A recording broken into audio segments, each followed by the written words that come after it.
unang sumiklab ang ikalawang digmaan pandaigdig sa Europe noong Setyembre 1, 1939. Kasabay nito, idineklara ni Adolf Hitler ng Germany ang laban kontra sa Amerika. Tayong mga taga-Alemanya ay hindi magpapaalipin. Kaya huwag tayong matatakot at huwag tayong magpapabi. Pinapalabas ng Pangulo ng Estados Unidos na kaya nila tayong sakupin. Hindi tayo papayag. Lalabanan natin sila. Makakasama naman natin ang mga taga-Hapon sa paglaban sa Amerika.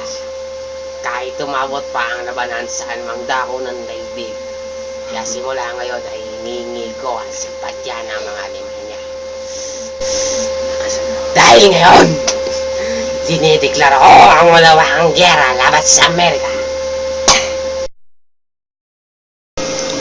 Pagkatapos ideklara ni Adolf Hitler ng Alemanya ang laban kontra Amerika, ay kauna-unahang lumusob ang bansang Japan sa Pearl Harbor. This is an emergency communique from the Hawaiian Defense Headquarters. The roar of the planes you now hear is not a practice maneuver. It's not a maneuver. We're being attacked. It's an air raid.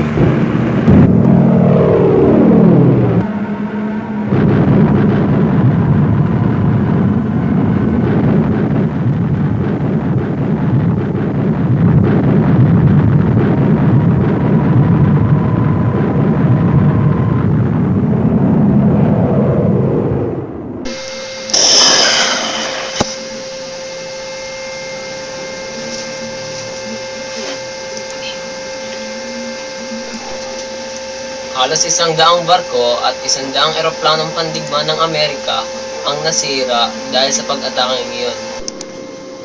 Pagkatapos bombahin ng tropang Hapon ang Pearl Harbor, ay nagdeklara kaagad si President Franklin Roosevelt ng baltahang pagsalakay sa Japan. Sa mahal kong mga kababayan, kahapon ay nabalitaan nyo naman ang paglusob ng tropa ng mga Hapon sa ating base militar sa Hawaii. Mahigit 100 barko at 100 eroplano na pandigma ng ating bansa ang nasira. At mahigit 5,000 katao at kasundaluhan ng ating bansa ang namatay. Kaya ako kayo ipinatawag ngayon ay dahil nais kong ipaalam sa inyo ang hakbang ko at ng gobyerno ukol dito. Hindi tayo susuko sa kamay nila. Hindi tayo bibitiw. Hindi tayo bibitiw sa pagtatanggol sa ating bayan. Kaya hinihiling ko sa gobyerno o sa kongreso ng ating bansa na aprubahan ang pag-atake sa Japan sa darating na Disyembre 7 taong 1941 sa araw na linggo. At idinedeklara ko na ang United States of America ay nasa states of war laban sa imperyo ng Japan.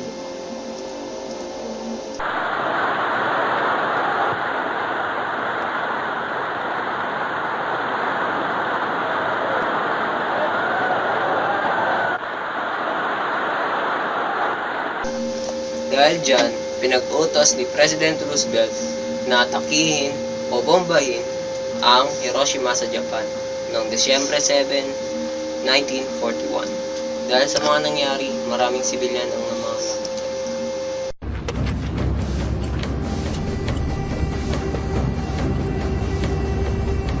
And we were on that bomb run for three and a half minutes. Tom and I are talking. Christ, Dutch! Never sat on a bomb run this long over Germany. They'd have blasted us out the sky. Yeah! He said, nothing there. No opposition, no nothing.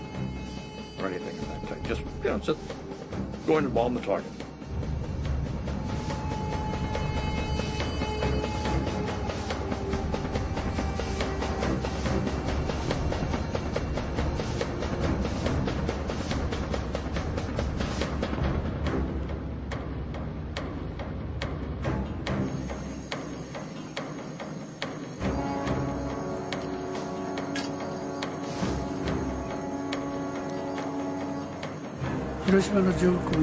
I saw an aircraft, like a tiny silver drop, entering the sky above Hiroshima. I instantly recognized it as an American plane, as no Japanese aircraft could fly at that altitude at the time. It was just one plane, so I assumed that it was passing by as usual.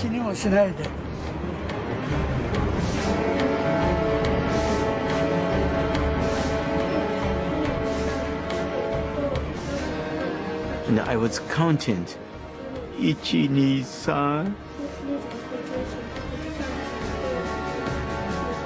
3.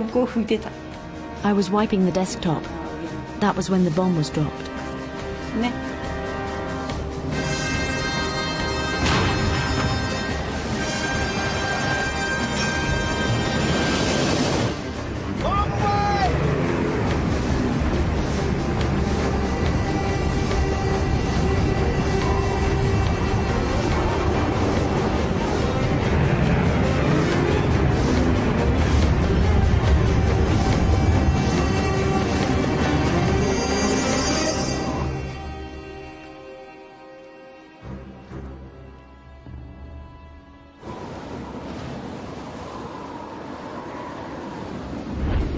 Now, it took about 45 seconds from the time the bomb left the airplane until it exploded. And I think there wasn't a man in the airplane that wasn't either timing it with his watch or counting or doing something. I was sure the bomb was a dud. I was sure it wasn't going to work.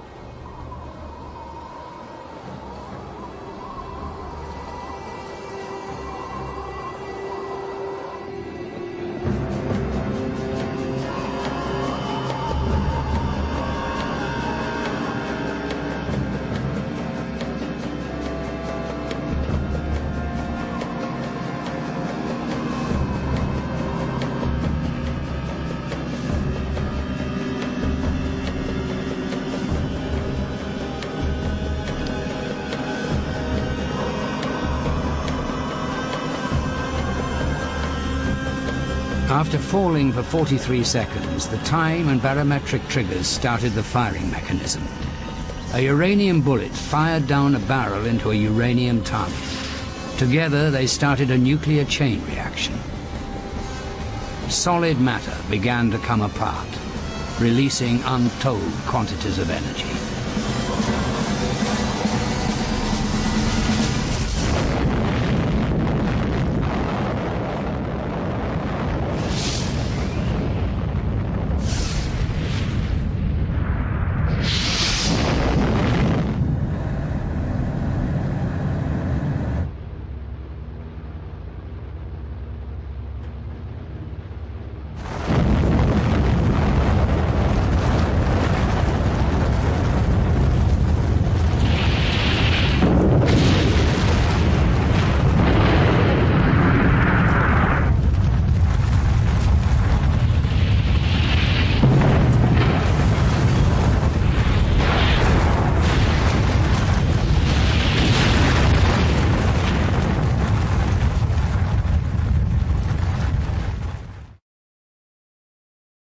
Makalipas lang ang ilang taon na pakikipaglaban ng Japan sa United States, sumuko na rin ang Japan nang makabawi ang Allied Force sa pangunguna ng United States sa mga naging kabiguan nito sa laban sa Japan.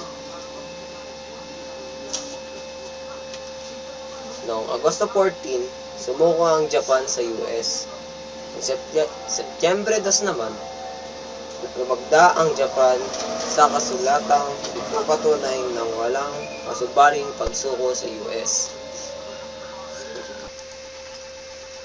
Pagdaan ng ikalawang digmaang pandaigdig, may bagong kinakaharap naman ang Pilipinas.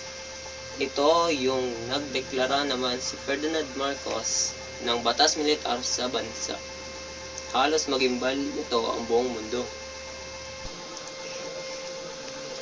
Sa araw na ito, ika-23 ng Setyembre, taong 1972, sa tibay ng aking kapangyarihan bilang Pangulo ng Republika ng Pilipinas, nilagdaan ko ang Presidential Decree No. 1081 na nagdedeklara ng batas militar sa buong bansa.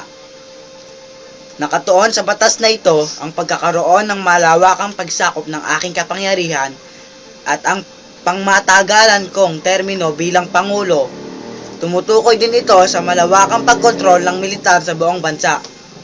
At andito din ang malawakang curfew kung saan kung ikaw ay mahuhuli ng paglagpas ng alas 10 ng gabi ay makukulong ng 5 taon sa pagkakasalang pagtataksil sa bayan.